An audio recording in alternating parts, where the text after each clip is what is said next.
Good evening, everybody. Come on in and take a seat. We are still waiting for our final agenda to get here. Our work session ran a little long. But we always start promptly at 6, so that's what we're going to do here, and I'm going to go ahead and get us started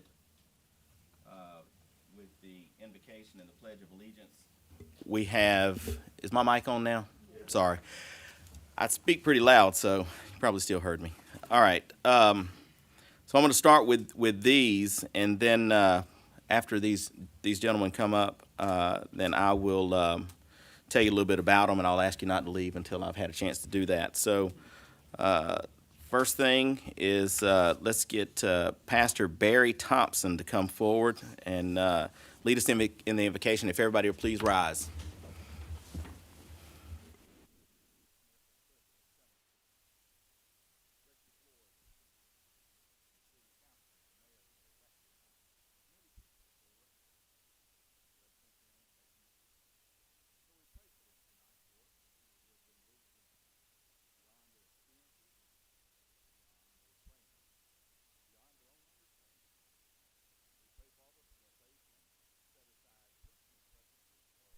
What needs to be done for the community.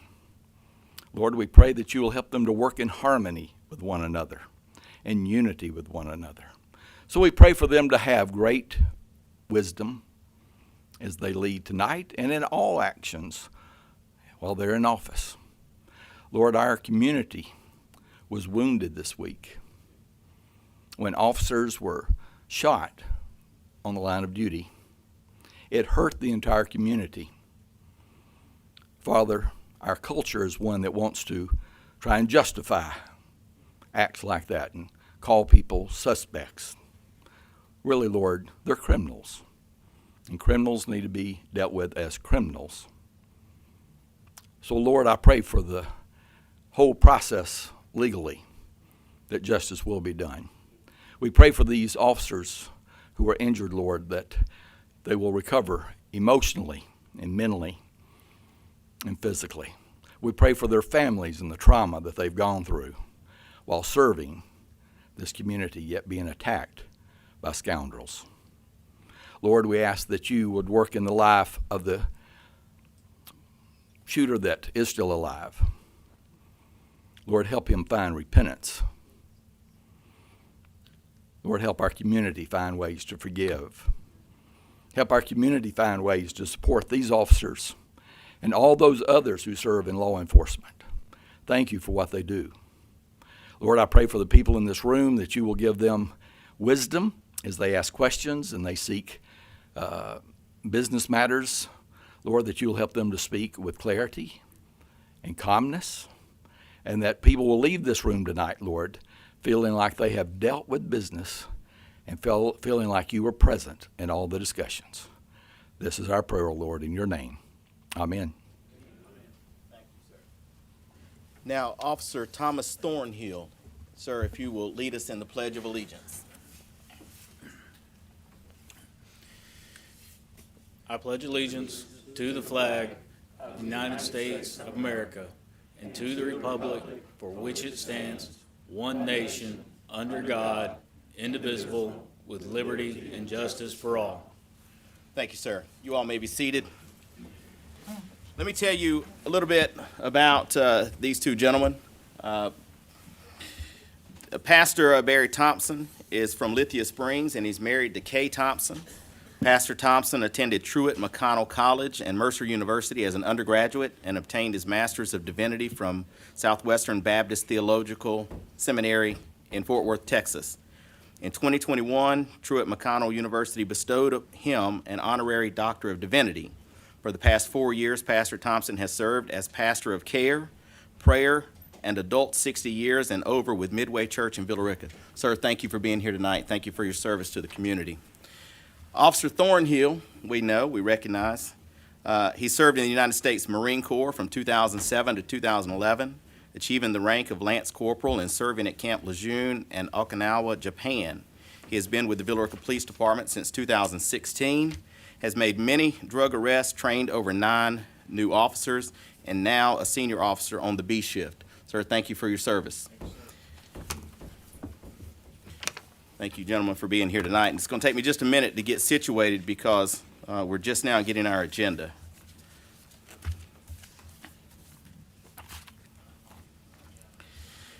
I have a few remarks that I'm going to make before we get too much further. As everyone is aware, there was a shooting incident yesterday that involved a number of police officers, and one of our very own here was shot twice. And he has been recovering and is in good spirits and will do fine at Grady Hospital. He's supposed to be released sometime today, but right now we don't know when that'll be.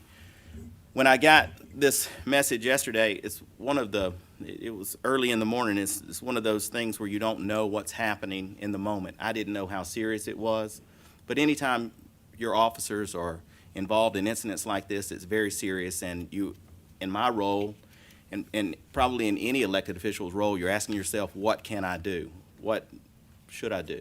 And truthfully, there's not a lot we can do, but one of the things I've prided myself on here is making sure that I've been here to support these officers, and this council supports these officers in any way that we can. And I know that the police chief is aware of that. I have a few prepared remarks, so they'll sound prepared, but I wanted to say, just sort of off the cuff, about how many other agencies were involved in assisting us here. We had the state police, we had county, we had city police from Carrollton and Villarica, Carroll County, GSP, the Georgia Bureau of Investigations are all part of helping us in this investigation, and also being a part of the situation itself.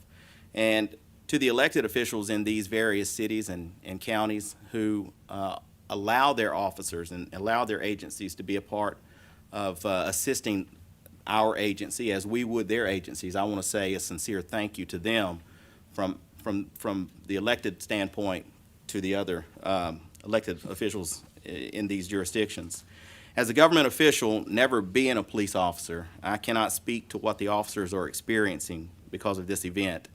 I really do not know what I can do to help them through these experiences, but I do know that we, as mayor and council, can show them our support by being there for them with any needs that they may have. I also would like to commend all of our officers and the job they do. I want us to remember the challenges that these ladies and gentlemen face every day. They do a job that most of us would not want to do. I would like to thank all of the agencies that assisted our officers during this event, and those include Carroll County Sheriff's Office, Carrollton Police Department, Georgia State Patrol, Douglas County Sheriff's Office, Douglasville Police Department, Noonan Police Department, Coweta County Sheriff's Office, the Georgia State Motor Carriers Division, West Georgia Ambulance, Carroll County Fire Department, and really many others. I also want to thank the governing bodies of these agencies that allow them to render aid to our agencies. So with that, I know the chief may have some words that he would like to say, and I know he may have some updates that I don't necessarily have, so I'll ask our own chief, Michael Mansour, to come up for just a few minutes. I know this has been a tough number of hours for you too, sir.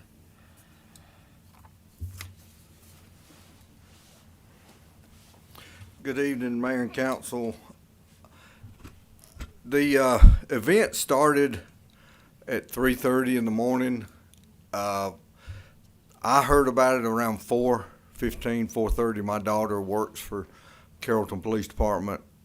She was on shift as a reception there. She called me extremely upset to tell me that her sergeant was the one that had been shot in the incident, and just you know, trying to get the information out of her really was tough. Then I realized that it may still be active, so I went ahead and got dressed, started towards their incident, which happened at the Triangle. When I got our radio on, I heard about the suspect possibly being up the road near Ithaca Gin. I heard our officers involved. I heard chases come over the radio, shots fired, things like that. And so I started headed towards them. When the traffic came over that Chase was shot, obviously, as you said, you don't know how you're going to experience that, and thank God this is the only time it's ever happened with me as the chief, and I hope it obviously is the only time. But trying to get to him, trying to get our people to him, trying to get everybody, to find him and take care of him was a pretty harrowing experience. So most of you have heard how it started, who all was involved, and the agencies involved. But I guess when I got to where they were set up looking for the suspect, and I'm out talking to the officers, trying to figure out where Chase is, trying to figure out where everybody is, we find out that Chase is about 200 yards or 300 yards up 61, but the ambulance is behind me coming in to try to get to Chase, and we don't know that it's not safe yet for us to go there, because we don't know where the other suspect is or where the suspects are. And so I'm trying to get the ambulance to, we're trying to get up there. And Guy Pope, a lieutenant from the sheriff's department, and I made sure I told the sheriff this and the everybody else involved. Guy looked at me and he said, "We're going to get him." And so I'm in my car. Guy gets in the ambulance and tells the EMTs, "Y'all get in the back and y'all get down. We're going to get this officer." I mean, that's heroic to me. I mean, that's guts. And that just meant the world to me. And I've let him know, I've let his department know. We went up and we got Chase. And the thing about it was the sergeant got the traffic and responded to him, because we had a perimeter set up and Chase was here, officers were here, but they were good ways apart. Because it was such a big space. And so Sergeant Fowler responded looking for him, was able to drive to him, picked him up, put him in his trunk, and put him in a trunk and drove him up to get him out of there. Two of the officers that were there rendered aid. Corporal Walton, who was a firefighter before, is EMT, or at least some of that certified. He's treating him, putting pressure on his wounds, getting him in the car. So we get him to the car. We get the car, get him out of the car, finally get him out of the ambulance or into the ambulance to go be flown out by the chopper. They flew him to Grady. Just so many people were involved in this, and so many people helped our officer and helped our agency, and it's just like you said, the people that were involved and all the agencies that were represented. The suspect shot up a state patrol car, stopped the state patrol car, disabled it. Thank God the officer wasn't hurt. The suspect shot the Carrollton officer, was set up in his vehicle to where he could shot out the back glass at the Carrollton officer, struck the Carrollton officer, that caused him to crash and strike a utility pole head on. Some of the officers obviously stopped to help him, so a small group of officers were able to continue on to try to catch him. The guy wrecked out. They jumped out, ran. The guy had an AK-47 rifle and basically was just taking aim at anybody at any time. And then he saw Chase, I guess, and went after Chase. And we believe he actually was trying to get Chase to give him his keys to take his car, we believe. We're still watching videos. So there's a lot to still be discovered on these videos. One of the things that I'm most excited about in this incident is the vest that we purchased. When this suspect shot at the state patrol officer told all of the officers involved, "You need to be ready for a shootout. This guy has a rifle and he's going to shoot it out. He's not going to just stop." And the officers put their new vests that we got them on, that are rifle vest that will stop a rifle shot. We saw his vest.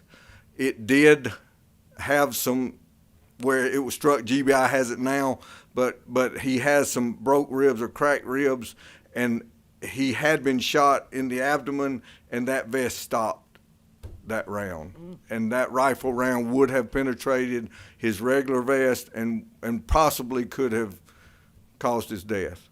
So we thank God that we moved forward in this, and we raised the money, and we thank our community especially that were cognizant of that and realized that our guys and ladies needed that. And these vests were on the street for less than a month, and they saved an officer's life. And I mean, that don't.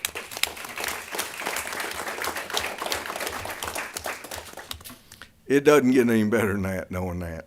And so Chase is a former student of mine at West Georgia. He started with us in June of last year. He also worked at Evans. Some of y'all may have known him at Evans. My wife was heartbroken when I hired him because he made the best chicken fingers that she loved his chicken fingers. And but he's a local young man. He's just a great kid. He's engaged to be married to a young lady. I think that lives near Griffin. I can't remember exactly where it is, but just a really good girl. We visited with her yesterday and him at the hospital.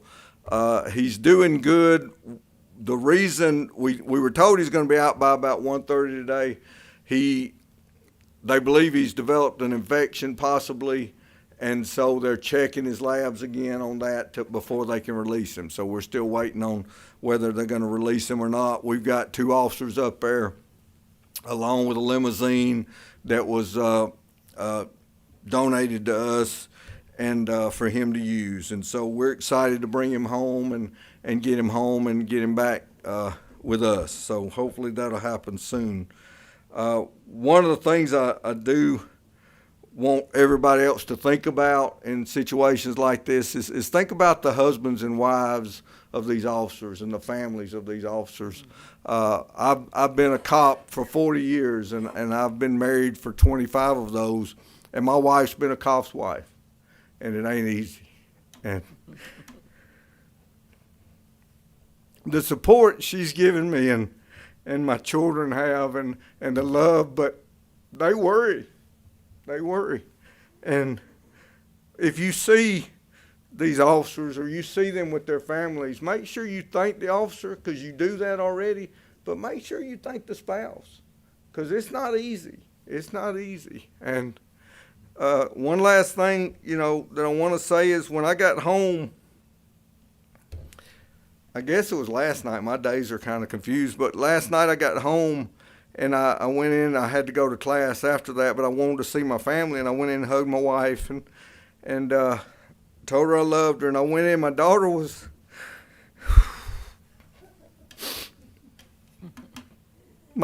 laying in my bed on my pillow because she wanted to know that I was okay. And that just hit me hard.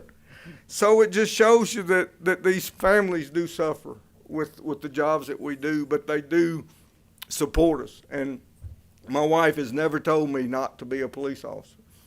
And that's hard. That's hard. Knowing that I was going out last night or the night before, going out there and could have been in the middle of that. She didn't know what was going on, and then the next thing you know, they put on the radio or somewhere that my daughter heard a Villa Rica officer was involved or was shot, and they didn't know if it was me or who it was. So just think of that and keep them in your prayers as you keep our officers in our prayers. And Mayor and Council, some of the things I'm going to be coming back to you for to help our officers even more is probably some flock cameras that we've talked about, because that's where they spotted this guy on the square coming through Carrollton, was on those flock cameras, and because they had put it out there, it notified them. That's how they got back in touch with this guy after he had shot with the officers. So that's a huge thing that I'd really like for us to look at. And we need a drone, because we're out there in the woods with this guy, And if we have a drone with the heat-seeking thing, they can tell where they are, because that's how we located him. Was the Carroll County had a drone, and then the helicopter had the FLIR, and we were able to locate the second suspect because of that. So, just something to plan on. Sarah, did you hear that? She's typing it up right now. Thank you, Sarah.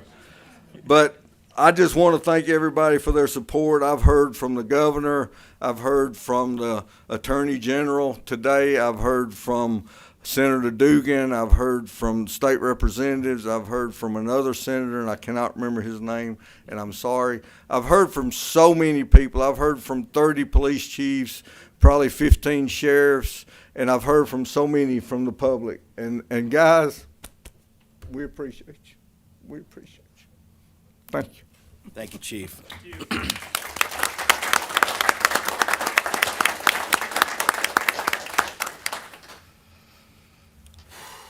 It's just hard to, to move on when you listen to those words. I mean, they send emotion through you. I think about I would never do what they do. People are firing guns, and these guys are running toward that gunfire. I'm ducking. It's not for me. And, we just appreciate all you do, Chief, and all your officers, and please let Chase know how much we appreciate him. And I'll probably tell a story about Chase when I see him back in here one day, because I have one. Okay, let's go ahead and see if we can get it together enough to move on in this agenda. We have an opportunity to recognize one of our distinguished staff department heads here, our very own city clerk, Melissa Doyle, who has received the Clerk's Master's Education Management Development.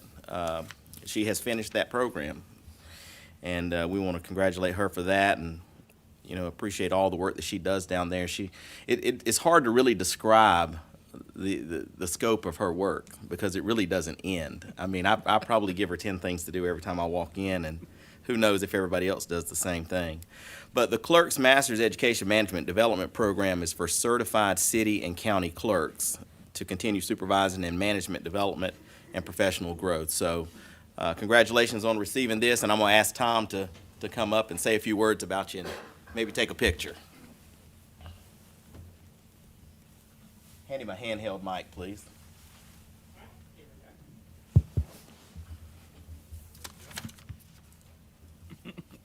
Fancy one there.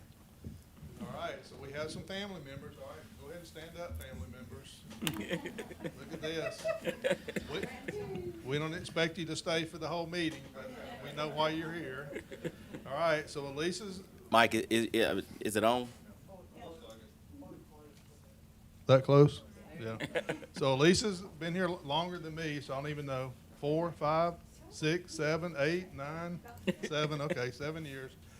And like the mayor mentioned, there's a lot to what she does. She does more than just sit here and take minutes, but she runs programs for the operation of our cemeteries and keeps up with all of that, sells plots there and tries to keep up with the record keeping of that.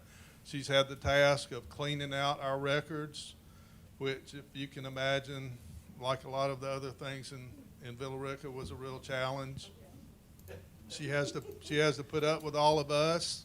So me, the department heads, the elected officials, all depend on her to, at any moment, give me a copy of this contract, or, where's this agreement, or when did we do this? Go back to 1998 and tell me about, who did something. That's what Elisa does. So we appreciate all that work stuff. Another thing that Elisa does that y'all don't get to experience is just how pleasant she is in the job and what it's like working with her. Because for all of us that are type A's and we got 19 things going on and we're ready to bite people's heads off, Elisa's never like that, right? She's calm and polite and takes care of all of us when we're doing that, right? So y'all don't get to see that side of her because you're looking at her from behind and she's up here, messing with the laptop. But she helps make working in City Hall more enjoyable for all of us, and I appreciate that. And that's one of the best things about working with you. And I don't understand this thing, but it's a whole bunch of stuff, and I can't believe you've done it, but I appreciate that. So y'all, let's give Elisa.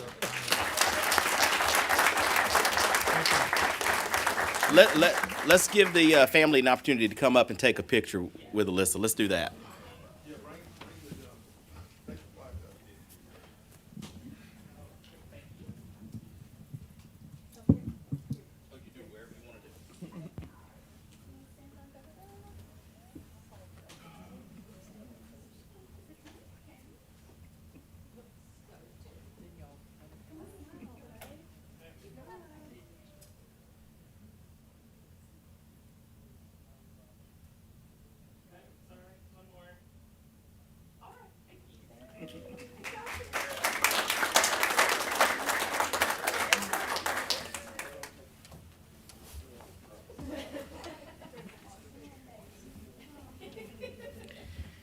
All right.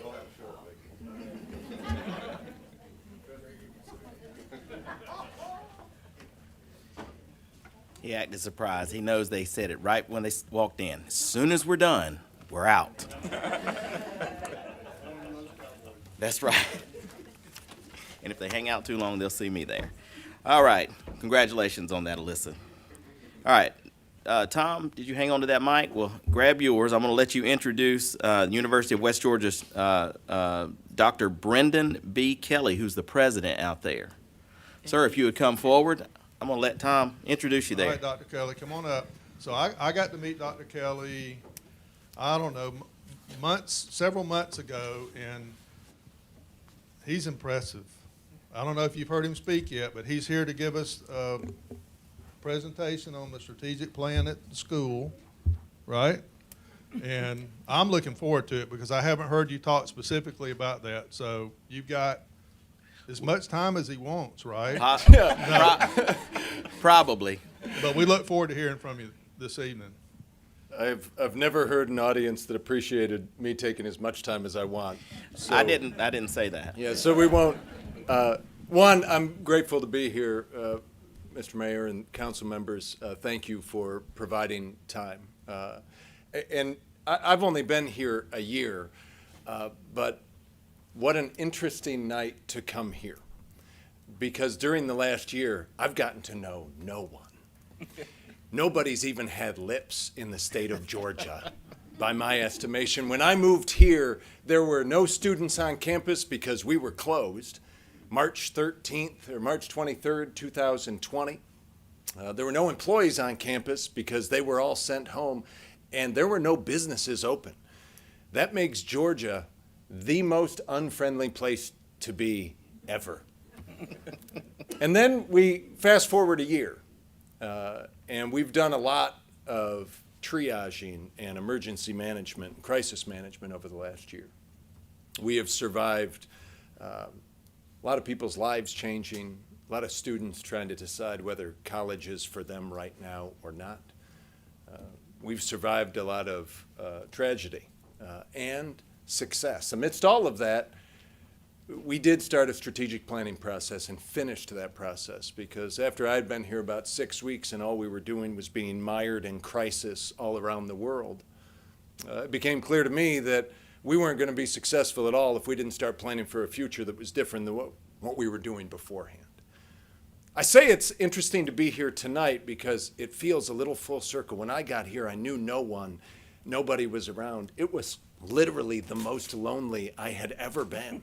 My office was my living room. We had no furniture. It was just me and a desk in a big house because we weren't allowed to go to campus yet.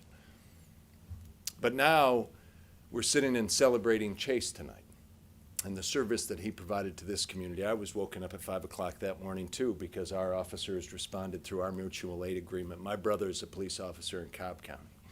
Chase is one of our graduates. This is the most full city council meeting I've ever been to in any city in America. I say that because it says a lot about Western Georgia. It says a lot about Villa Rica. It says a lot about this region. When I came here, that's the opportunity that I saw. I saw this collection of great communities right outside the capital of the South that had the opportunity to create great community.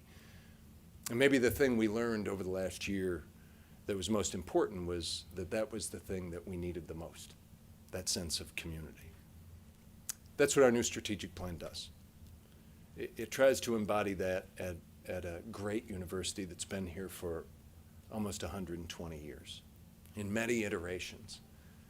But we've learned that higher education is going to be different in the future, and the expectation of students is vastly different than what it was even a year ago. We knew that in 2026 there were going to be fewer high school graduates coming out of American high schools than there have been for the last 50 years, and that was going to last for at least the next 15 years.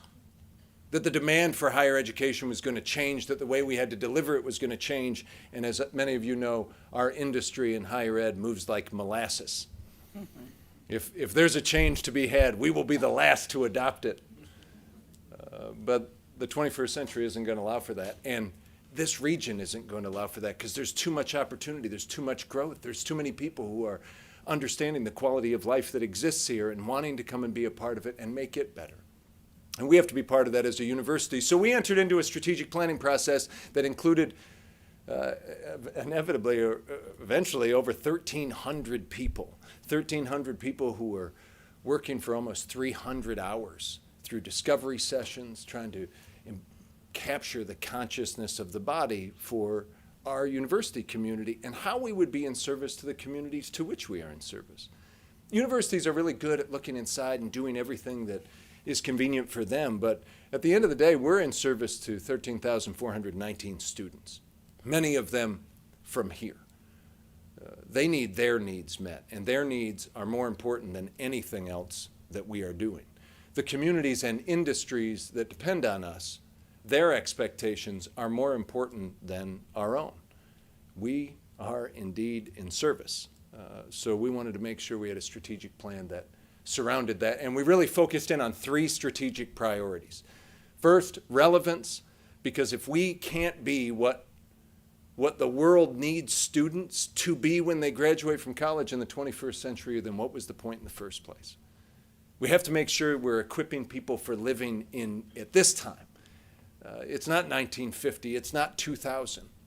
And we're moving into a brave new world where knowledge matters a lot, but skills and abilities matter a lot too. So offering an education of the head and the hands is critical for American universities, but more importantly, it's critical for the University of West Georgia to be able to change and adapt as time went on. Second was competitiveness. I just described an environment where the demand for higher education goes down if you look at the traditional model after a 50-year growth period. Now, I want you to imagine what happens if the University of West Georgia does not exist, because all of a sudden this region changes quite a bit. The access to higher education changes a lot, and almost $1 billion worth of economic impact disappears. I don't say that because that's a dream. I say it because if you go to the city of Akron City Council meeting right now, they're probably talking about what to do with the fact that the University of Akron put 1/8 of their campus up for sale, and I don't mean land, I mean buildings, because they just don't know what to do with them anymore. They've had to eliminate 200 academic programs and a couple hundred faculty because they've just shrunk. So our second priority was competitiveness. See, I believe that when you come here and you get a chance to enjoy the quality of life that exists in Villa Rica, but I have every opportunity that exists in America in the Atlanta metropolitan area. I can get involved in over 1,700 international companies right here. That is a competitive advantage for the University of West Georgia, and we intend to take full advantage of it. You still get a chance to enjoy that traditional college experience. All of the things that come along with it, all of the stories that college students never tell you as parents, but you all laugh about years later, because had you known, you would have shared the fact that you did the same things in college. We get a chance to provide that on a really beautiful, exceptionally beautiful campus, but also diversify that experience to make sure that we're delivering great experiences at our evolving campus in Douglasville. And in Noonan, because we have to make sure that education is accessible to everybody, and we come to them on their terms, not just on our own. And finally, placemaking. We want to make certain that when you arrive at the university, you feel like you've arrived someplace special. You know, you mentioned Mike Dugan earlier. Mike and Missy Dugan met in Love Valley at the University of West Georgia. They wouldn't even be married if it wasn't for us. That happens at universities, just like I met my spouse at our university. And if that's the case, if a university is a place where people evolve their lives, they start their lives on their own and together, we want to offer the types of opportunities, but also that type of place where you can invent and imagine and come together and build community. Our strategic plan is totally rooted around the types of experiences that we're providing students and how those experiences are going to translate into creating great lives for them after they graduate and for years to come. How we impact the communities we're in service to, and how well we have a dialogue with them to make sure they get what they need and what they want. And I believe that when this strategic plan ends in 2026, this region is better because we decided this year that our number one priority was to make sure we were in service to students and to communities. And that creates opportunities for everyone. I am going to, if you don't mind, provide copies of that strategic plan to the entire council. I've got a toolkit in the mail for you, so you get everything, including this wonderful pin, because it's a symbol of that. It's a symbol of the way in which we need to take advantage of opportunities, and I want to operationalize that and make sure that everybody's invited in. If we can help nurture this community just the way we do so many others, we want to make sure we're doing that very intentionally, because I don't believe that running a public university is anything but a team sport, and all of you are part of that team. I'm grateful for you giving me an opportunity to come and speak tonight. I'm particularly grateful for being able to be present for your presentation. Chief, thank you for that. That was special. And with that, I'll end my remarks, which I know is wonderful news to so many, and take any questions you might have. Well, thank you, Dr. Kelly, for being here. Are there any questions from any council members for Dr. Kelly? Sir, we thank you for being here, and I really enjoy your enthusiasm. I've lived here all of my life, and I don't remember meeting any of the presidents from the university that had that much enthusiasm, so Well, welcome. They obviously didn't eat at Gabe's, so. Point taken. Thank you, sir. so much. Thank you for being here.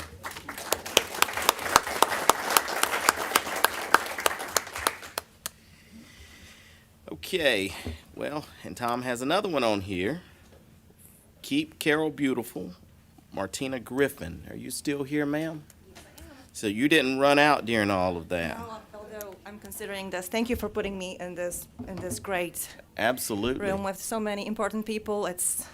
I'll try to follow up on this, but my name is Martina Griffin. I'm the director at Keep Carroll Beautiful, and I would be here last year, but I did start my job in February of 2020. So like everyone else, I started it by moving my office into my dining room. So yes, but we were able to complete a few projects last year, and even with 2020, when we went into fall and people started realizing they can do things outside, we had quite a few successful events, including the e-recycling that we held at Midway Church. So we loved being there. It's a great place, and we were a little bit closer to Villa Rica than just staying in Carrollton all the time. So I hope we got some people from Villa Rica utilizing that opportunity. And that's one of the reasons why I'm here today. We will be back in Villa Rica at Midway this fall for our fall e-recycling. But in the meantime, we are hosting our spring e-recycling in Carrollton this Saturday. So if you guys have some electronic junk, we'll be happy to take all of it at the Tabernacle Baptist Church behind Kroger in Carrollton. I also just finished our yearly report, and it printed super funny, so I hope I remember my numbers correctly, but we have finished our yearly index of litter in the county, and as expected, the cleanups were not conducted for about 6 months in the year, so the score overall dropped just a little bit. It wasn't too bad, and in Villa Rica area, in District 2 and District 3, the scores went up in one and down just a little bit in the other one. I'll be happy to send you guys the report when it looks like it's written by a human being, not something weird.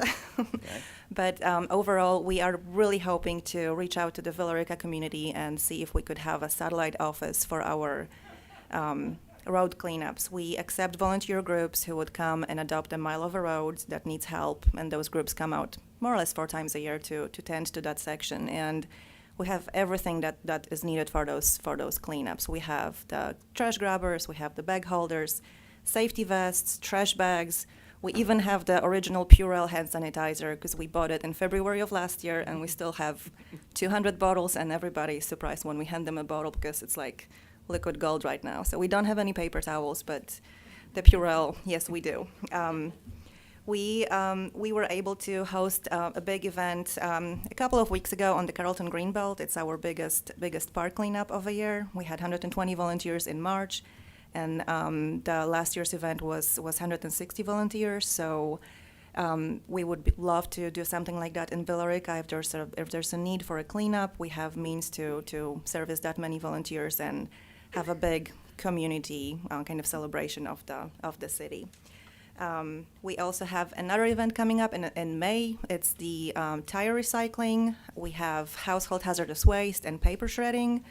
And we have just received news that the STAR EPD program granted Carroll County $8,500 to remove tires from the community, and that is worth around 4 tractor trailers full of tires, 4,000 tires. So we're starting to advertise that just after this Saturday, but this is open to the entire Carroll County community, and I would love to get some help getting the word out here in Villa Rica to tell people we'll take all your tires. We'll fill it up, send them to the recycler. They don't have to go on the roadside. You don't even have to take them to the transfer station. That event is free to the public. We do have a limit to 12 passenger tire per load, but most people don't have more than that anyway. So that's about it. So if you guys have any questions, I'll be happy to address Well, I that. appreciate you being here, and as far as the events and getting information out, if you would speak to these ladies here. the Absolutely. City clerk, that's among some of the jobs that she does. Yes. And if you'll give that to her, we'll help you in that respect. Perfect. Council, does anybody have any questions? All right, Martina, thank you for being here. Thank you. Thank you. And thank you for the work you do. Thank you so much. All right.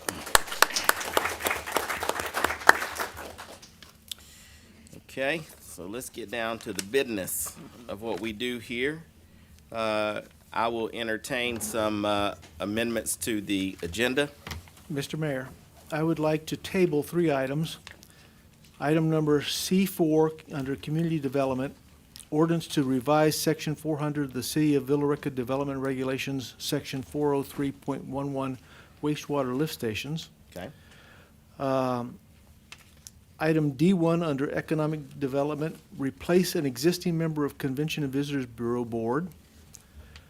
And Okay. item E1, under Utilities, resolution of support for changes to state highway system and acceptance of 2 roadways, and then move to adopt the amended Well, agenda. hold on a second. Are there any other changes or amendments to the agenda? Mayor, Yes, sir. my recollection from the work session was that from the work session agenda, item B6 and B7 were supposed to be discussion, but I don't see them on this agenda. Did those items not That come back? was, I don't see them, Mayor. And so I would just amend to add them back in as discussion Let's items. do that. What are the numbers? It's going to be, well, it'd be item B6, amendment to Article 3 of the Villa Rica zoning ordinance, discussion only. And item B7, Temple Street one-way conversion concept video, discussion only. That would come in the new subcategory C. Oh, yes, Yeah, that so would it'd be C6 and C6 and C7. 7. I was referencing the That's okay. work Read session 6 agenda. to me, please. 6, amendment to Article 3 of the Villa Rica zoning ordinance, discussion only. And All right, give me 7, please. Temple, Oh, there Temple is a Street one-way C5. conversion concept video. it is there. It's Yeah, just this Temple it- Street. The 5 is amendment to the Article 3. Oh, I see the amendment now, okay. So we need a C6. For Temple Street one-way conversion concept video. Okay. Okay, Thank you. That's still a presentation. All right, thank you, Just overlooked Councilman. that. All right, any other, does anybody have any other changes or amendments? We added six, Yes, right? sir. Mr. Barber. How about C2 going to P and Z? I'm going to take that up when the item comes up. Thank you, sir. All right, I'll entertain a motion to adopt the agenda as amended. So move. Second. All right, have a motion and a second to adopt the amended agenda. All in favor? All right, we have an agenda. Okay, let's move on to, all right, these are out of order. I want these moved back around, okay? So I'm going to do public comments first, and then I'm going to take council updates. So is there anybody here, if there's anybody here wishing to give public comments, I'm going to call you on the list first, and then after that, if you did not sign in, I'll give an opportunity for that. I'm going to ask you to please keep your comments on a professional level. We will not accept comments that are considered by the chair to be of a personal attack on any individual or group of individuals.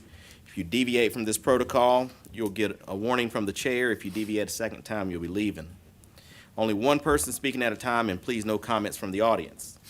First up, Dr. Nancy Mims. Ma'am, if you would come forward. Right over here, we'll give you 3 minutes. State your name and address for the record. And welcome back. Haven't seen you in a month. Thank you, Mayor and Council.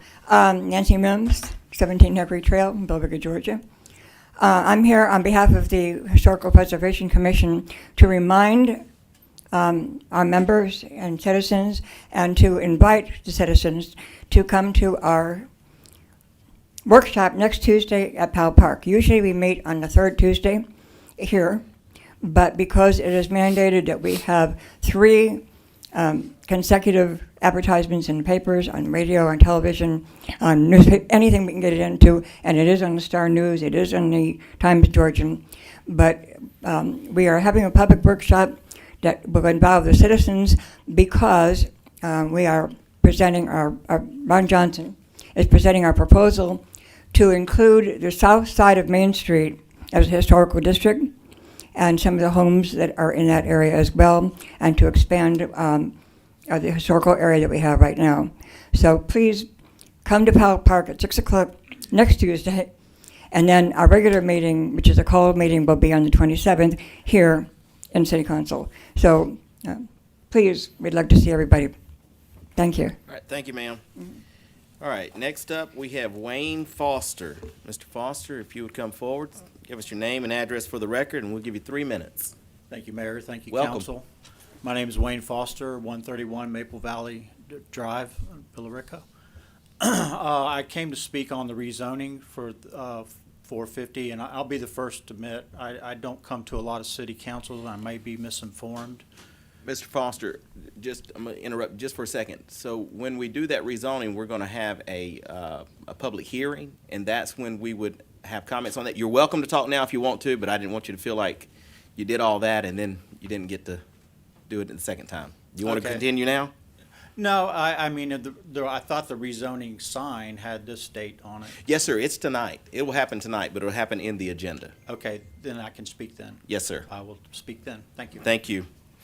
All right, next up, Sam Perkins. And folks, let me just, same thing. Okay, I was just going to say, if you're here for something that is a public hearing and you want to wait until the public hearing, you can do that. If you want to do it twice, you can do that too. I just didn't want you to feel like you didn't know that up front. Okay, that's the end of my list. Is there anybody else here who would like to speak in public comments before I close the public comments? All right, seeing none, I'll close public comments, and we will move on to council updates. Any council members wish to speak? All right, hearing none, we will move on. I'm going to read off the consent agenda. Earlier today at 3 o'clock, we met in a work session and discussed these items at length and placed them on the consent agenda without objections. I'm going to read off the consent agenda, and if there are any objections, I'll hear those, and if there are none, I'll entertain a motion to adopt the consent agenda. All right. Consent agenda. Item 1, reappointment of Janice McGehee to Cemetery Commission, term 04/01/2021 to 03/31/2024. Number 2, appoint Doug Lang to the Historic Preservation Commission, Number 3, appoint Angelia O'Neill to the Historic Preservation Commission. Number 4, revision to grass height restriction as pertaining to the nuisance code for the city of Villa Rica. Number 5, 2021 Pine Mountain Gold Museum staff training. Number 6, 2021 Main Street staff training. Number 7, 2021 Community Development Grant disbursement for the Thomas A. Dorsey Birthplace Festival. Number 8, approval of items for auction. This is the police department. Number 9, approval of professional services agreement with Gilbert, Harrell, Summerford, and Martin Law Firm. Number 10, proposal with Dan Reuter to assist with annexation and related services. Number 11, 2021 professional services agreement with RCS Productions, Inc. Number 12, renew lease agreement of Old Library to Southeast Trans for 1 year. Number 13, approval of professional services agreement with EXP US Services, Inc. Number 14, proposal by TRC and Bob McGinnis to obtain easements for sewer line installation. Number 15, surplus item to sell. This is Nick Griffin. Number 16, forklift purchase. Number 17, Connors Road Booster Pump Station upgrade. Number 18, Trojan UV System Annual Maintenance Agreement. Number 19, approval of work order 17003.13 with Brennan Jones to design the lift station on North Van Wert Road. Number 20, 2021 HR staff training. Number 21, 2021 budget amendments, numbers 102 through 123. Number 22, renewal with GERMA for property liability insurance for the period of May 1, 2021 to May 1, 2022. Number 23, approval of revised intergovernmental agreement, which is the IGA with Carroll County Tax Commissioner. Are there any objections? Hearing no objections, is there a motion to adopt the consent agenda? Move to adopt the consent agenda. Second. Have a motion to adopt the consent agenda and a second from Mr. Carter. Any discussion? All in favor? That is unanimous. All right. Moving on to tab B, approval of minutes. Council, you have the minutes. You've had an opportunity to review the minutes from March 9th, 2021, and from the special called meeting of March 26, 2021. Do I hear any amendments? Do I hear a motion to adopt these? Move to adopt the meeting minutes of March 9th, 2021 as published, and the minutes of the special called meeting of March 26, 2021 as published. All right, I have a motion to adopt the minutes for the meeting of March 9th, 2021, and the special called meeting of March 26, 2021, and I have a second from Ms. Marchman. Any discussion? All in favor? That is unanimous. Okay, now we get to what's probably the most popular item, I gather now. Tab C, Community Development, Bobby Elliott, number Mayor. 1. B2. Oh, did I Skip miss one. one? Skip B2. Well, then that'll be the most popular one. Okay? And we'll see how that goes. All right. B2, sponsorship of the cleanup event by Keep Carroll Beautiful. Is there a motion with this? Yes. All right. Anybody want to make that motion? I move to approve a sponsorship of $1,000 to Keep Carroll Beautiful for their 2021 recycling event in Villa Rica. Second. All right. I have a motion and a second. Any discussion? All in favor? That's unanimous. Thank you, ma'am. All right. Now, let's go on down here. Bobby, you get to hear your name called again. All right, C1, RA-02-20, rezoning request for 450 Edge Road, parcel number 014502500026, Mr. Johnson. Go ahead, sir. Thank you. Good evening, Mayor and Council. This is an application from LIT Acquisitions LLC of Dallas, Texas. They're requesting a rezoning from C2 commercial medium density to I2 industrial medium density. In order to permit the construction of a 347,760 square foot warehouse and distribution facility. The lot is 25.83 acres and it's currently vacant, and it's at the corner of Liberty Road and Edge Road. The applicant is here, well, they were here tonight. I think they may have actually left. Okay. All right, council, do you have any questions for Ron? All right. There being no questions, I'm going to open this up for a public hearing. Is there anyone here who would like to speak for or against this item? Okay, let's just come up one at a time. If you would come up to the podium, state your name and address for the record, and we'll give you 3 minutes. There's Mayor? 3 of you. Yes, ma'am. They may have left because of the referral back to P&Z and may not have thought they needed to stay David, on. hold on just a second. Do I need to hold this public hearing, or do I need to entertain a motion to refer it back? I think if you're going to refer it back to the P and Z, that you're wasting folks' time. But they have showed up, and they may have something to say, So let me just, in fairness, earlier today in a work session, we discussed this item, and there were some things that came up before this body that had not come before the Planning and Zoning Committee. And it was considered at that time that we would probably send this back to P and Z tonight. I'm going to say to you now, if you want to speak, you can go ahead and speak, but there's a possibility they're going to send this back to P and Z and no decision will be made tonight anyway. And we'll get another notice. Yes, sir. of You'll the still hearing. be able to do it all over again. I'll save my comments for that time. Thank you, sir. Thank you. Same thing goes for the other folks. Anybody would like to speak anyway? No, but if you're gonna refer it back to another. Well, hang on and let me just see if that happens, okay? Say I don't wanna leave if it's possible. Yeah, well, I'm gonna give a chance just as soon as everybody's finished. Sir, same thing for you? All right, let's just see what happens, and I'll do another public hearing if they don't do that, okay? That's right, either way. Okay. All right, let me come back to staff, all right, and let me come back to council. Does anybody have a motion? Yes, Mr. Mayor, I make a Sorry. motion. Go ahead. I make a motion that we return this to the Planning and Zoning Commission for their review since it has been changed. Yes, sir, I understand. All right, I have a motion to return this item of planning and zoning. Do I have a second? Second. All right, I have a second from Mr. Momtahan. Any discussion? All in favor? All right.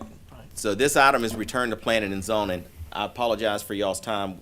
We took this up a few hours ago, though. That's how we got here. I think we do want to confirm, though, that it would be noticed again so that people would have the opportunity to appear and speak at P and Z and at the council meeting.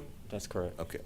So with this whole thing will happen all over again. You'll get a notice. You'll be told of when the planning and zoning hearing will be and when the council hearing will be.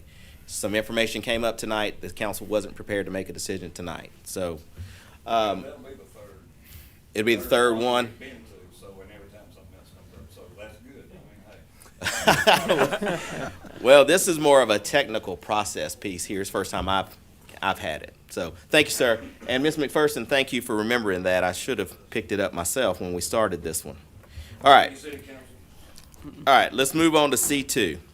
VA-05-21 variance request for ServPro, parcel number 0147-0250-019, Veterans Memorial Highway. Ron. Yes, thank you, Mayor. This application is from ServPro and their representative Ricky Wilson, who is here tonight with his engineer.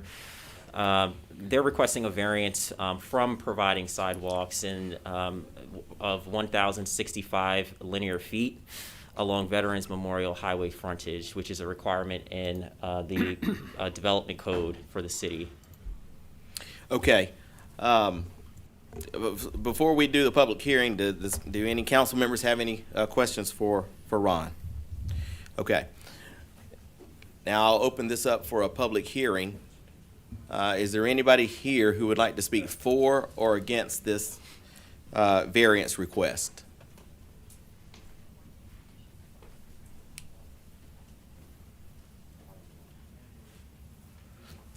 Mr. McCullough, please state your name and address for the record, and we'll let you speak. 3 minutes. Absolutely. Thank you, Mayor and Council, for hearing our request tonight. If you will allow me to briefly describe, as we talked in the work session earlier, we had a little bit of hesitation about this variance request from the council. I'd like to describe our site and our reasons for this justification in hopes that you would grant this variance. This site is it is on Veterans Memorial, about 10 acres directly adjacent to the SEC Southeastern Connections property, just on the eastern side of that property. The reasons for our justification for this variance or for this request is there is no sidewalk that exists along Veterans Memorial today to the east for quite a ways. To the west, coming back downtown, almost down to Don Rich Ford, I believe, as well. Secondly, we want to maintain this a little bit of a uniformity with the corridor. Because of that, because there is none, there was no sidewalk required when SEC was constructed, nor Scruggs blending and packaging across the highway as well. So for that uniformity. Thirdly, in other municipalities, when we encountered this item, whenever sidewalks are a requirement, but they are impractical for whatever reasons, there's a sidewalk fund available to be paid into in a fee in lieu of charge in place of installing that sidewalk. That provision does not exist in the city of Villa Rica, so we cannot participate in that. Finally, there is no guarantee that if we install a sidewalk to today's standards, there's no short-term or long-term plan to our knowledge for any pedestrian access along this corridor. So should we install a sidewalk that is a good mile outside of the city or outside of downtown and it's the nearest connectivity, that sidewalk that we install will meet the goals, specifications of any future plan. Nor will it likely be even usable due to the maintenance upkeep of whatever the city has to take over and maintain for that sidewalk, because this will be a public sidewalk outside of that area. So with that, I thank you, and I hope that you can see to approve this variance. Thank you. All right, thank you, sir. Is there anybody else here who would like to speak for or against this item? All right, seeing none, I'm going to close the public hearing portion, come back to staff. Council, does anybody have any questions for staff or for the applicant, which would probably be the same person who was just speaking? In my dealings with Douglas County, I've participated in a lot of meetings where they've used SPLOST money to do fill-in patchwork on where they've had gaps in sidewalks. But Douglas County is doing a lot of that.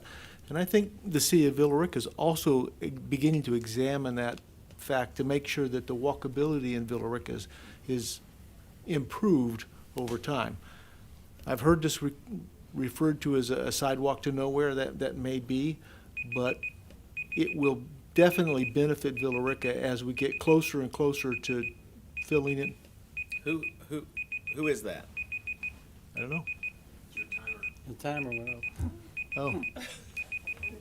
I exceeded my 2 minutes. In any event, you have to start somewhere in order to begin improving the city of Villa Rica. And walkability is a big thing nowadays and a big concern of our citizens. All right, any other council members have any questions or comments? Did this go before planning and zoning? No, it was a variance. Variance request. This is a variance, so. Okay, all right. All right. I have a question, just a Yes, sir, go clarification ahead. from the applicant. He mentioned that some communities have a sidewalk fund that you pay into. I guess my question for him would be, if in the event we had such sidewalk fund, what would be, I guess, the difference between him paying into that sidewalk fund versus constructing the sidewalk? So, Sir, would you like to answer that?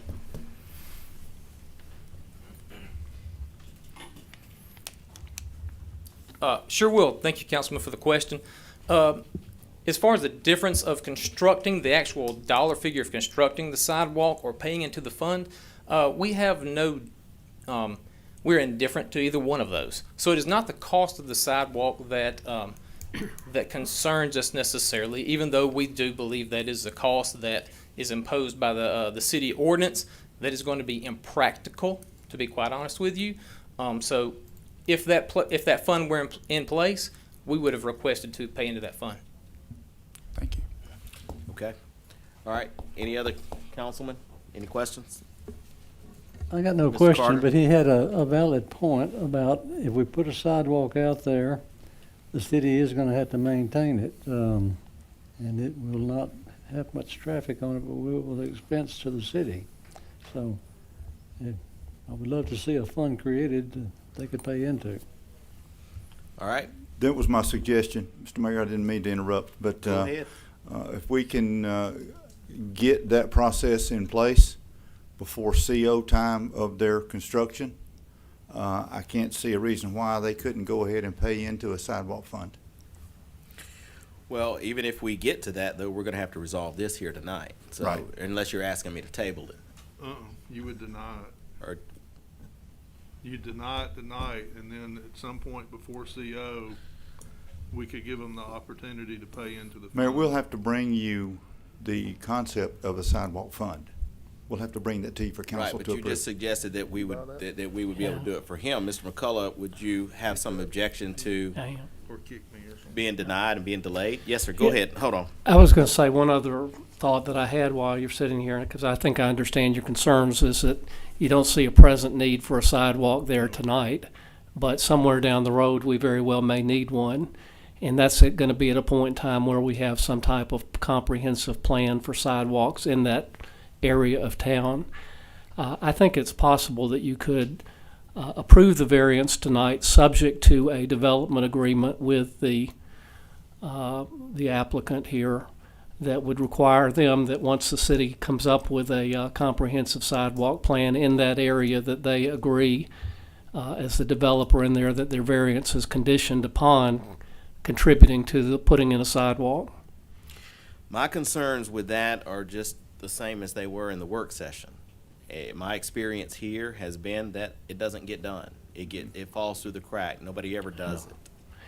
So you're asking to vary what we have determined to be the standards for construction, and what are we going to do? This every single time? And I know, Mr. City Attorney, you're just giving us options. Yeah, But what I I'm wanna make sure that suggesting is that we have a formal contract with them, something beyond just a variance that we might forget about 2 years from now. A formal written development agreement. Are we prepared for something like that tonight? I don't have the agreement ready for tonight. I think you could approve it subject to your later approval of the development agreement. Which Or means I you- need to table it. That's an option. I mean, that makes more sense to me because I will have no opportunity to review the agreement. No, not tonight. Not, well, no. And not later after I've conditionally approved it. So, all right, council, do you have any comments on it? He Yeah, did I got throw some one. things out there. Hold on just a second. Mr. Carter. Okay, could we put a condition on there? You said we could put a condition, they'd put it in later, but could we put a condition that they would contribute a certain amount to the sidewalk fund for us to construct a sidewalk at a later date? You can. I think that'll be difficult to word tonight also, so that it will be meaningful, because we don't know how much, we don't have a plan, we don't have a known Okay. cost. I mean, So- it's a good concept, but And I do want Bobby to continue on wherever he went with coming up with that type of thing for the future, but I'm trying to resolve this one tonight. All right, any other suggestions, or council have any other? So our choices are table or deny.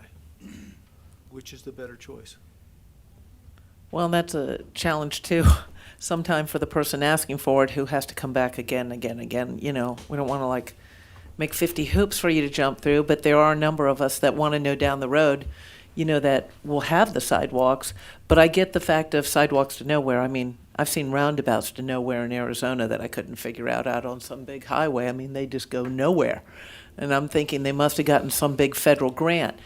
But at the same time, if we do it later, we've got to, I'm telling you, it was federal money that just went down there and they had to figure out how to spend it. I just want to know that we have something so it doesn't fall through the cracks like we used to, right? We didn't follow up on bonds and neighborhoods and things didn't get done and roads didn't get paved that were supposed to be done by builders. So you can see why we're a little gun shy, right? Because we got left with paying for things that had tax dollars that should have been taken care of. All right, So well, I'm not bottom sure line what our. is we have to make somebody's going to have to make a motion here. So Okay, I got a let's get- question for All right, for the go. motion. If we deny this, how long does it be before we can return? 1 year. 1 year. Oh, that's right. that's. I'm offering to table this or to deny it. That seems to me to be reasonable. Does anybody want to make a motion? I move to table the variance request from ServPro Ricky Wilson of Villa Rica, GA to not provide sidewalks as required as the Villa Rica Development Code for the frontage of the property along Veterans Memorial Highway. Table to win. Next meeting. Second. All right, I have a motion to table this item to the next meeting. I have a second from Mr. Carter. Any discussion? All in favor? All right, that's unanimous. And let me just say that in that, maybe work with Bobby for that sidewalk fund, or come up with some other agreement with Mr. Mecklin that we can get passed. All right, let's move on to C3, VA-04-21, variance request for Winchester Real Estate Investment Company, Avamore, parcel number V0701400003. Mr. Johnson. Yes, this application is a request to encroach into the city's 75-foot impervious buffer by 29,895 square feet and into the 50-foot stream buffer by 21,809 square feet. The variances are necessitated by the development of Phase 1 of the Avamore mixed-use project, and the applicant has also indicated in their application and supporting materials that they too wish to encroach into the 25-foot stream buffer, which is maintained by the state, by 17,552 square feet as well, and they have applied to the U.S. Army Corps of Engineers and the Environmental Protection Division with the state for those permits separately. Okay, before I open up for a public hearing, council, do you have any additional questions for Ron? All right, we did discuss this in the work session earlier today. All right, public hearing. Does anyone here wish to speak for or against this variance request? Do I need to speak now or later? You can speak as the applicant, or you can speak now, or both. I don't. Wait until applicant. All right. All right, seeing nobody speaking for or against this item. Sir, would you like to speak for or against this item? Yes. Oh, well, either way. Come on up here to the podium. Give us your name and address for the record, and we'll give you 3 minutes.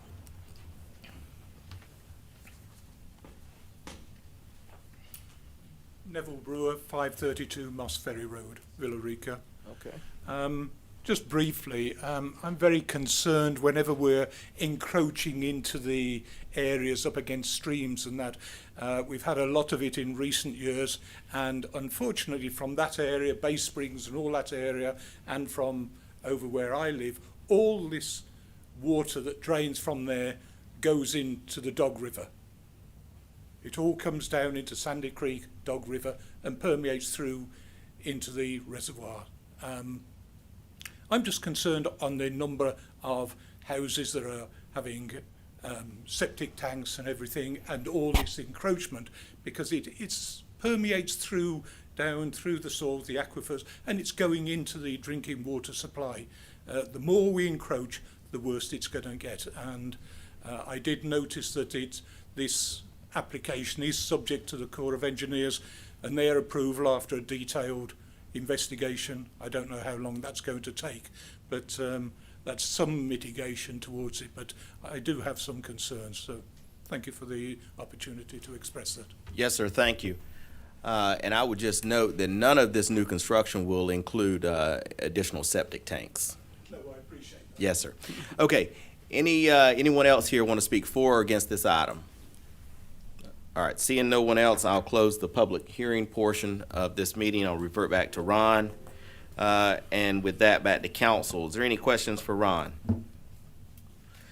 Okay, earlier today in discussions, we talked about this item and the fact that even if it were to be approved here tonight, it would still be subject to the Army Corps of Engineers, and that was sort of the recommendation from staff, and it's also part of the packet. So with that in mind, does anyone have a motion?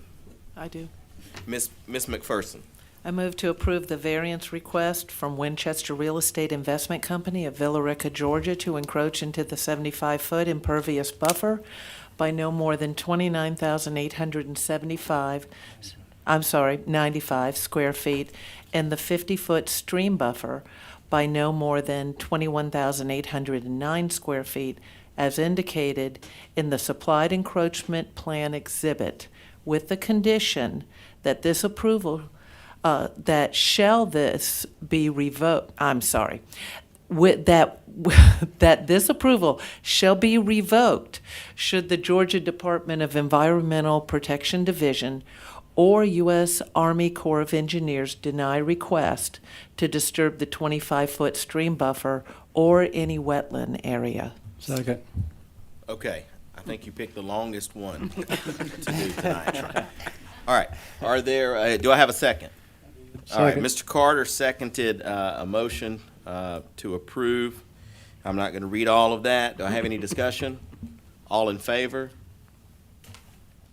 All opposed? So, y'all got that, Madam Clerk? The motion will carry, though.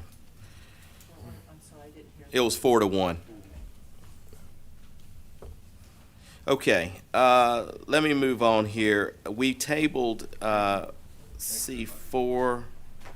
Let's get down to C5 and 6. These are going to be presentations. Chris Montesinos, amendment to Article 3 to the Villa Rica zoning ordinance. Please present that. Go ahead. Good evening, Mayor, City Council members, and members of the general public. This agenda item is a text amendment to our zoning ordinance, specifically to the single-family attached zoning district. It came to our attention earlier this year when reviewing some conceptual development plans for a number of townhouse developments that the ordinance that we had drafted and had adopted in August of last year was rather deficient in respect to the setbacks, separation between buildings, and some additional details in the ordinance as drafted. We are making this recommendation to address changes based on best practices and model development codes as outlined in the council packet. Okay, council, does anybody have any questions from Chris? I know we've already did the first presentation. All right, seeing none, I'm going to ask you, Chris, to go ahead and move on. Do you want to do that 3-minute video again? I would love to, yeah. Okay, do y'all have that pulled up? So we're going to take up item C6, which is a presentation of one-way sort of rendering of what Temple Street could look like. So, Chris, I'll let you introduce it. Just go. Okay. This was a presentation put together for the Villa Rica Downtown Development Authority.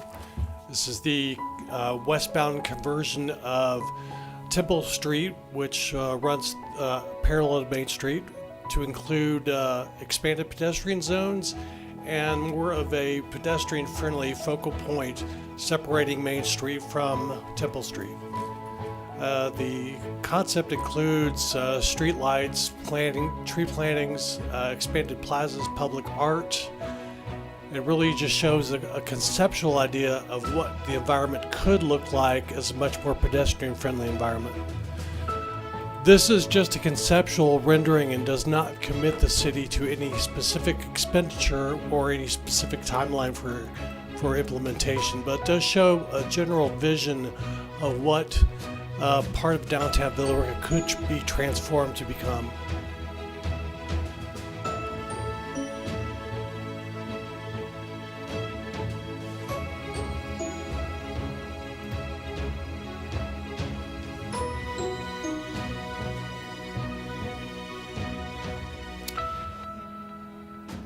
The next section of the presentation shows some before and after of existing conditions paralleled with some conceptual angles from the same photo perspectives.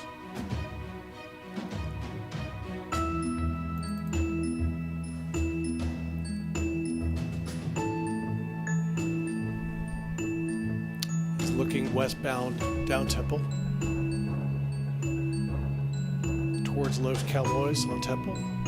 Notice the parklets in the front will be replaced and the sidewalks expanded to accommodate street side dining. This would be the section that has the grand staircase and the stage with the Christmas tree there, just for example. Could be an outdoor concert during lunchtime.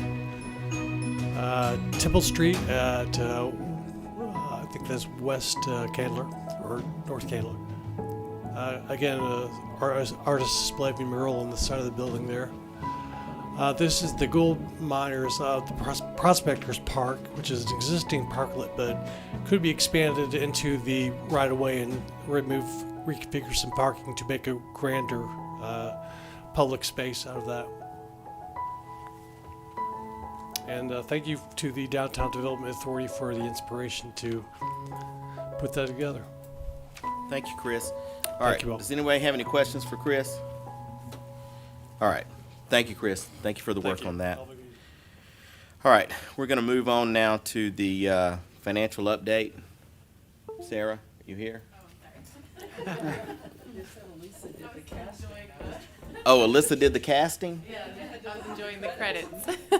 I didn't know. I get kind of focused over here. All right. So I'm going to turn it over to you All for your right. presentation. Good evening. This will probably be the last time I do this. We have our new finance director in the audience, Jennifer Hallman. She started a couple weeks ago, and she is going to be fit to do this. So anyway, excited to have her on board. So this is the financial update through February of 2021. So this first slide shows cash, and we're looking at February of last year to February of this year, just that point in time of each year. So our total cash on that top line went from almost 19 million to 22 million this year. General fund, water, sewer fund, and sanitation fund are all part of a major operating cash fund, which we call pooled cash. But anyway, the system tells us what amount is due to each of those funds. So the general fund has grown $2 million in the last year. Water sewer fund has grown about $500,000, and sanitation fund has grown. Now remember, at the end of our fiscal year 2020, as part of the audit, I asked council to approve a transfer from general fund to help that fund be not in the red as of last year. So that's why they do have a cash balance higher than we've seen in the past. The next three items are our SPLOST funds that we have set up so far. We did spend out the old SPLOST, the 08 SPLOST. So we do have a 2015 SPLOST, a 2016 Douglas County SPLOST, and we will be creating a new account for our latest Carroll County SPLOST. So you'll be seeing that soon. Next, I'd like to show you the growth that we're seeing in the city. So the last few months that I'm presenting, the building permit number has gone down, but you can see the dollar amount has kind of stayed in line with what we've seen in the last year, which means the value on the homes being built is higher. But every time Tom and I get together, there's a whole list of commercial permits that could be coming. So anyway, I think there's still growth happening. Sales tax. This is even bigger percent jumps than we had in the last month that I showed you.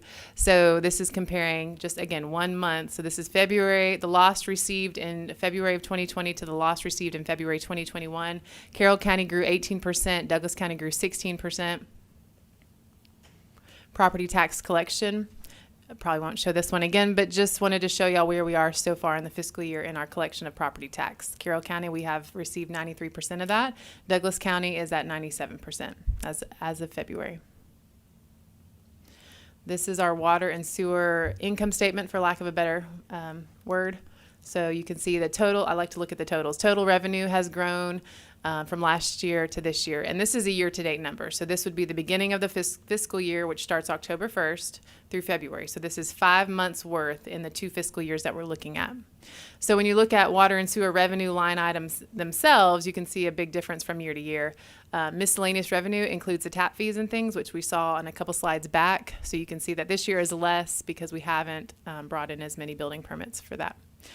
But overall, net income is slightly less this year. However, you can see that depreciation is higher, debt expense is higher. So I think we are looking good. Again, the rate increases we did over the last couple years were to get us ready for this point. The increased bond payment that we had last year, almost $500,000 increase, but also getting us ready to be able to pay for capital improvements. And we still have many more to go on that. Sanitation fund. So like I said earlier, I did ask council to approve a transfer from general fund to sanitation fund for last year. This is what you're not seeing because that would have been in September. But compared to this point last year, we are doing a little bit better than last year. However, you can see I did increase depreciation because that was kind of the oops for last year. So I apologize I didn't bring that to this meeting, but we will have an adjustment for the depreciation in that fund. And lastly, self-funded insurance. So far in the year, since we started this self-funded insurance program, the bank balance is sitting at $826,000. You can see that in the green box. The orange box shows us the contributions we've made so far. So every payroll, we take the employee contributions and the employer contributions and move it to its own bank account. The blue box shows the actual expenses we've spent out. So that's third-party actual claims to doctors and pharmacies and any other administrative costs we have. Savings so far, $38,000. It is less than what you saw last month. But after year end with the audit and stuff, we have additional entries to make. So that's partly what you're seeing. The bank balance is less than what you saw probably a couple months ago because we've had to adjust it for when the Christmas pay was paid out. Remember, that came out of this. So if you're like, wait, weren't we close to 900,000 at one point? Yes, we were. But we spent out about 53,000 to the employees at Christmas time. So any questions? I think probably more of a comment, because we did make some very difficult decisions with the water and sewer rates, 3 years, right, of increases, maybe smaller on that last one, to get those enterprise funds healthy, and so they weren't robbing our general fund. So as a result, when we did that, our general fund got a lot healthier, because it wasn't getting robbed to keep trying to keep the water and sewer afloat, and yet doing no capital. We were just maintaining what we had, but we couldn't do anything. We couldn't fix anything. So I am really glad we did that. It's hard on all of us that pay water and sewer, right, because it's costing more, and I'm like the water police in my house, when the grandkids are there. The sales tax looks good, and we didn't take as big of a hit as we thought we would in Georgia. And a lot of that is due to our governor not shutting us down till absolutely have to and opening us up as soon as possible.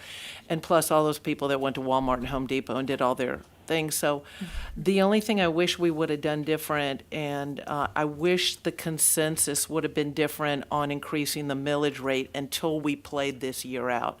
I still hate that we did that in the middle of a pandemic, and we could have seen how the year played out with the tax coming in and everything else. But otherwise, we've made some tough decisions that have done well, and the self-insurance is good. So I have that one complaint. I do have that complaint about the millage increase, but otherwise, there's been some really good turnarounds that I think we've done this next year. In these last years as we move forward. So I appreciate that. All right. Does anybody else have any comments or questions for Sarah? All right, Sarah, thank you. Oh, did somebody say something? No? Okay. All right, thank you, Sarah. All right, let's move on to G1. This is the approval of the task order number 1 with eXp US Services, Inc. I know we talked about this, and we talked about a not to exceed $5,000 in the work session. I'm just going to suggest that whoever makes this motion maybe make that number 10,000. I don't know that I would anticipate that, but it's within your scope already. And if it were to go above, I think the work is important. But if they set it at 5, I have no objection to that. I move to approve the task order number 1 with eXp US Services, Inc. for conceptual design services in an amount not to exceed $10,000 and authorize the mayor and city clerk to take the necessary steps to execute the task order. All right, I have a motion. Do I have a second? I have a motion and a second. I don't have the motion, so I'm going to move on. Are there any discussion? All right, all in favor? All right, that's unanimous. All right, Mr. Barber, let's get on to your city manager's report. All right. First, we'll talk about some projects and where we are. We're working on utility installation for the Gold Dust splash pad. A lot of the materials have been received and are in storage. Shipment deadlines, timetables are gonna be an issue, but we'll keep you abreast of that as we go. Our staff are working on the driveway and parking area around the new building out at the old West Plant. So if you, maybe we can get a video of that, because I can't imagine asking y'all to actually go out there and look at it, but it's coming along. We have taken apart the base of the playground at the V-Plex and installed a French drain system because that area acted like a swimming pool. We have put in new border. The mulch, I think, went in yesterday, and we're going to put in a fence made of composite material that ought to last for 50 years. So that old wooden fence that was broken up is going to be gone. We continue to work on the Cleghorn-Anderson Road Improvement Water Line project. I understand from Arbor Valley that they're planning to close on their land for the apartments in June. So we are trying to have a development agreement in place in May. So that should be coming to you next month. We have received a revised PUD plan for Mirror Lake, and that will be coming to you through the process as we go forward. The mayor and I are meeting with Carroll County School Board to talk to them about participating in our Mirror Lake Connector Tax Allocation District. So we'll keep you posted on that as that goes along. You saw what sort of where we are with the raw water and Independence as we talked about the proposal from Judd Turner tonight. I think I've mentioned to you a couple of times, maybe individually, if not in a group, that the Edge Road Waterline project is not only complete, but it looks like was actually successful, effective. Water pressure and flow in that area were greatly improved. I believe that we've improved fire safety out there significantly. The Highway 78 waterline extension physically is in place. The tap, the connection to the old water line has been established, and we're going through the whole chlorination and testing and all that process. When that's finished, then we'll be putting in taps and water meters. The gym at Villa Rica Elementary is no more. That is a dirt pad. If you haven't been by there, pretty impressive. You can sort of begin to picture where that two-story addition is going to go for classroom space.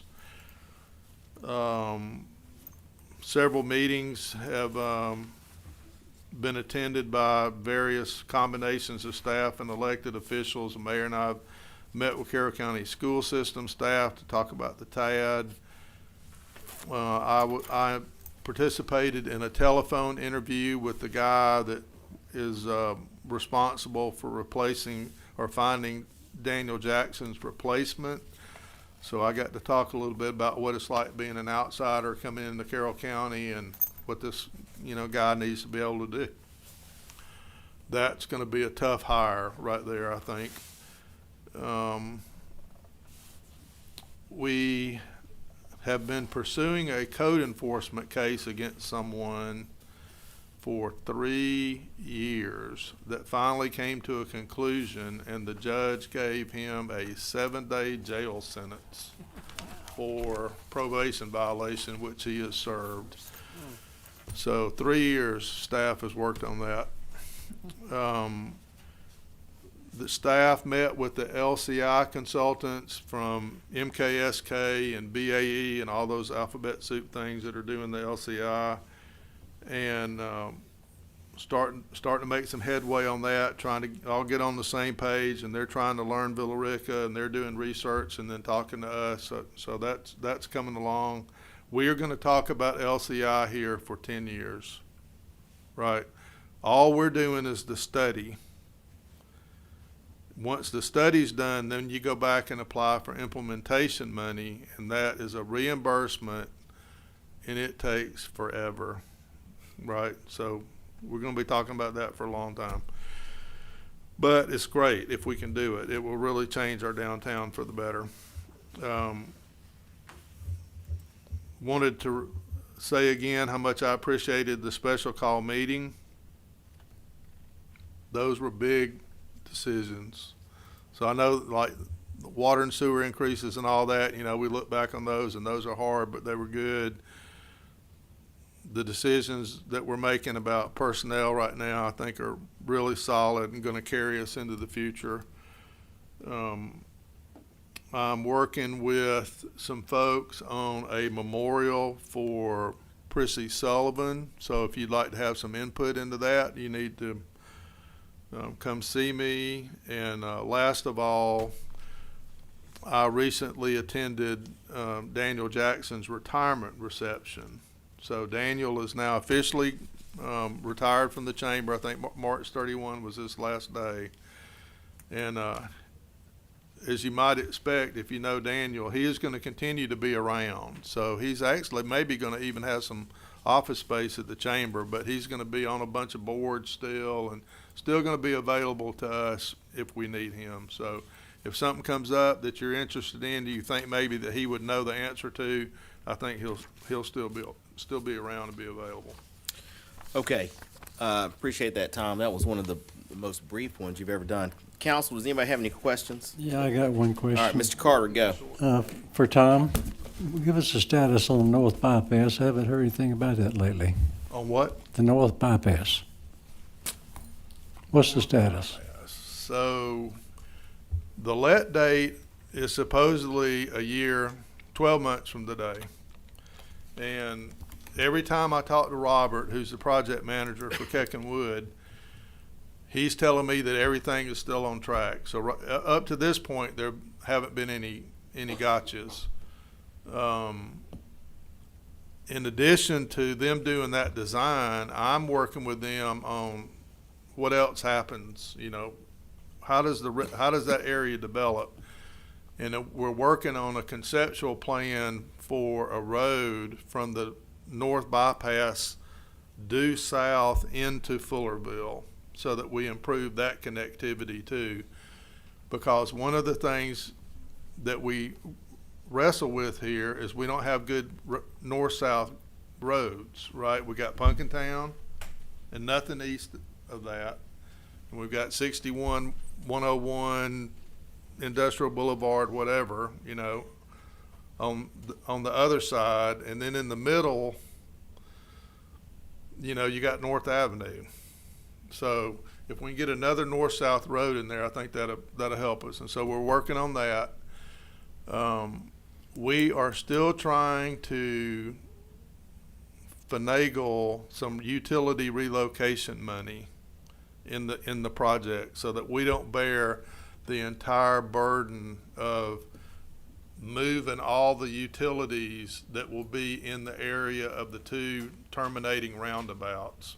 Because right now it's our responsibility, and it would be really significant money, and we're trying to get some help from GDOT on that. So when that actually gets decided, that'll be big. I'm hoping that'll be big good news. Okay. Any other questions? One quick one. When does the playground open up at the V-Plex? We have the fencing. Everything's done except the fencing? Except the fence and the sod. If I remember what I was told, I'm thinking that the fence will be finished next week. I think that's right. So the goal was to have it ready before the end of the month. Who told you that? Charlie is the one that sort of Because Tracy's behind you. I just thought she might know. Charlie's the one that's sort of overseeing the coordination of the different groups of guys that are helping, because there's different work groups that are all pitching in to help down there. Okay, that's good. Yeah. All right. It's going to be nice Mr. when Carter. we get done. I had one other question. Mr. Carter. The Punkintown roundabout, when is the completion date for that? I have not heard anything on that. Bobby, do you No, I don't think we know I anything. mean, we did some work out there and then everything seems to be slowing down. Well, we did a bunch of work to do that water line relocation, and then GDOT's internal staff did some site work. So now it's up to a contractor, I think, and I haven't, Bobby, we haven't seen them, have we? No, sir. Okay, so. I'll make a call tomorrow, see if and I'll email y'all on it. Yeah, let's get Yeah, an I update don't- on that. That's a good one. I don't even have a guess. All right, any other questions? All right, let me ask council, is anybody, well, what do y'all think about Tom giving us this, his written report summary before, these meetings? Are y'all using it? You find it helpful? I read it, yeah. Okay, all right. I just wanted to make sure, because we asked him to do it a few months ago, and we've been getting it for a couple of months now, and I just wanted to make sure. Okay, so we have now reached the portion of the meeting where we're going to have an executive session, and we're going to have it for two purposes. And I'm going to ask Mr. Mecklin to read those off, and then I'll ask for a motion. You're going to have an executive session for the first purpose for a meeting to discuss or vote to enter into a contract to purchase, dispose of, or lease property subject to approval in a subsequent public vote. And the second purpose is for the purposes of discussing the hiring, firing, discipline, compensation, or other terms and conditions of a public employee. Okay, could I get a motion? I'll make that motion.